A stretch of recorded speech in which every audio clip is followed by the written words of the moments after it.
I guess the rendition camp was always like a bit in my brain. Like I wanted to go to the Middle East. I wanted to go, I wanted it to be like Zero Dark 30. That kind of rendition camp, done sort of Orphan Black style. We try and do it with a little more humor than Zero Dark 30 though. John was really instrumental in the drive to create this hot, sweaty desert atmosphere, this black site where people get swallowed up. It's contemporary, it's real, and that's where we decided to take our clones.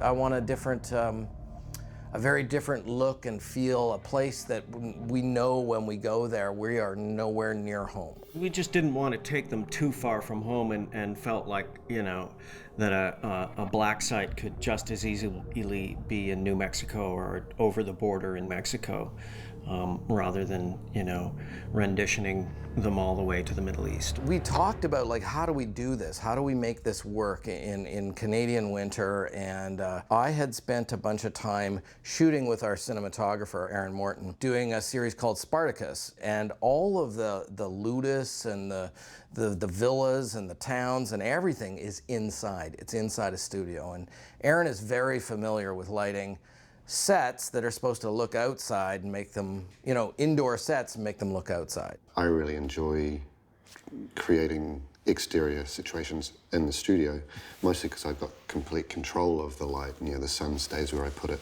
all day. From design to finish, it was probably 6 weeks, I guess. It went up fast. I mean, with a lot of people working on it. We're using it heavily pretty much every single episode. I think we'll be done with it by episode 6. The rendition camp started off very small and grew substantially to the point where we've got a camera about 2 or 3 kilometers outside of it looking back into it. You can see we've got blacks here, there's a light blue there, and then the blue screen here. The blacks we use for night. We're doing a lot of night sequences, so we just use blacks around the stage.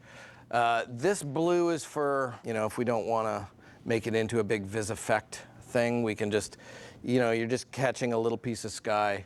Sometimes we'll use that.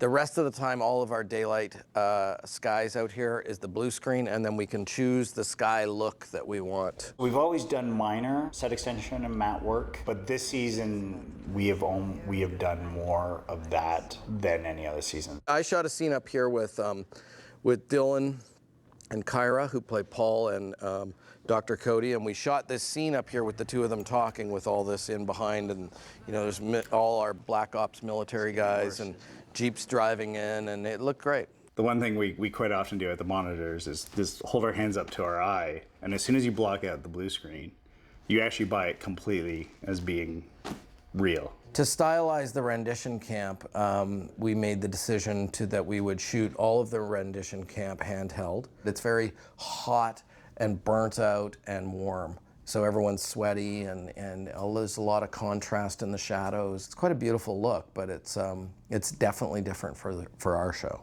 I don't know how many lights are on the ceiling, but there's probably, 100? This is Aaron's design for giving us a kind of a overall sort of daylight feel. I use a big space light array, so it's multiple lights combined to create an overall soft light, as though it's the sky.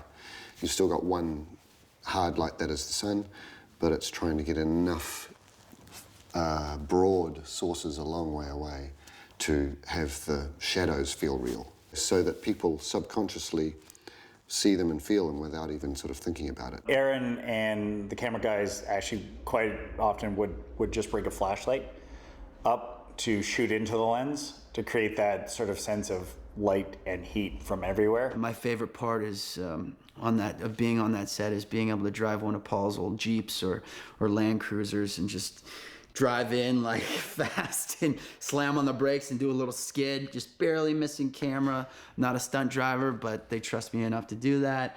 The set is amazing. It's the first set that we've had that's really a full studio, and you can walk kind of from room to room and cell to cell, and there's a courtyard, and it's really a fully fledged place. It's not the most pleasant to work in, But that's kind of what makes it great. Out in the desert, you wouldn't have a machine pumping smoke in. That's the difference between shooting on a set and shooting in the actual desert. I might have preferred the desert. The dust gets kicked up in there. You know, the dust was great. The crew hated it, but I loved it. It's good, you know. Again, it just a level of reality with the dirt. The dirt floor set's pretty much everywhere, and even in behind in the cells, it's all sand and dirt floors. A lot of people have been having problems with sand inhalation. There's a syndrome happening. It's called rendition cough. When we cough now, we call it rendition because I think it's still coming up, the sand and the dust and the dirt. You blow black every time you go home after.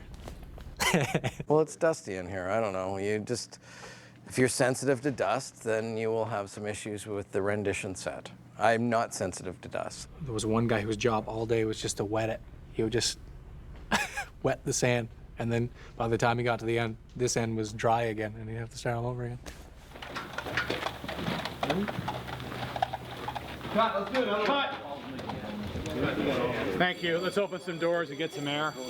I don't know how many weeks we were there, 6 weeks maybe. We're pretty well done with it by the time we got out of rendition. It's hot. Plainly, it's hot. Yeah, the lights are extremely hot. Makeup tends to fall. People get tired. It felt like we were outside. Everybody was in t-shirts and, you know, things wrapped around their head to ward off the sweat. And outside it was minus 40. We had people applying sweat and perspiration, and after a couple of hours in, I'd say you can sit down and relax because it's all there. You don't have to do anything now.